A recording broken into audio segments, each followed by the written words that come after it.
High viewers, welcome to Telugu world. పొగాకు వాడకం గుండె జబ్బులకు ప్రధాన కారణం. అయితే కనిపించే లక్షణాలు రాకముందే కూడా ఇది గుండెకు నిశ్శబ్దంగా నష్టం కలిగిస్తుందట. ఈ హాని గుండెపోటు, స్ట్రోక్ ప్రమాదాన్ని కూడా పెంచుతుంది. అయితే పొగాకు వాడడం అనేది మానేయడం వల్ల ఈ ప్రమాదాలు కాస్త తగ్గించుకోవచ్చు.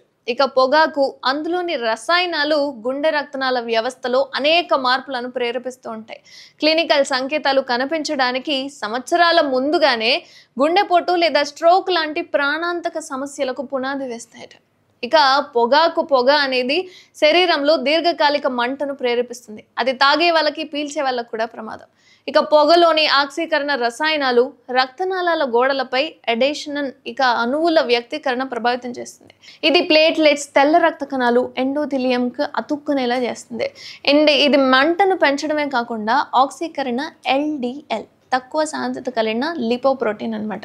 ఈ కొలెస్ట్రాల్ను రోగ నిరోధక కణాలు గ్రహించడాన్ని వేగవంతం చేస్తుంది. వాటిని ఫోమ్ కణాలుగా కూడా మారుస్తుంది. ఇది ప్రారంభ ఎథెరోస్క్లెరోటిక్ ఫలకం ఏర్పడడానికి ఓ సంకేతం. కాలక్రమేణా ఈ ఫలకాలు పెరుగుతూ ఉంటాయి, ధమనులు గట్టిపడతాయి. గుండెపోటు, స్ట్రోక్ వచ్చే అవకాశాలు కూడా నిశ్శబ్దంగా పెరుగుతూ ఉంటాయి. మనకి ఎటువంటి సౌండింగ్ అనేది అర్థం కాదు, లక్షణాలు కూడా బయటపడవు. రక్తం గడ్డకట్టే వ్యవస్థ సున్నితమైన సమతుల్యతను ధూమపానం దెబ్బతీస్తుందట.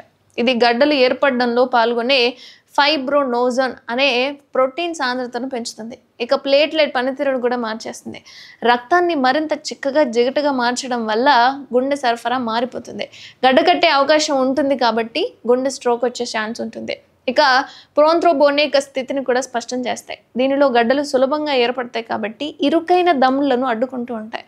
తరచుగా ఇది వినాశకరమైన పరిణామాలకు దారితీస్తుంది.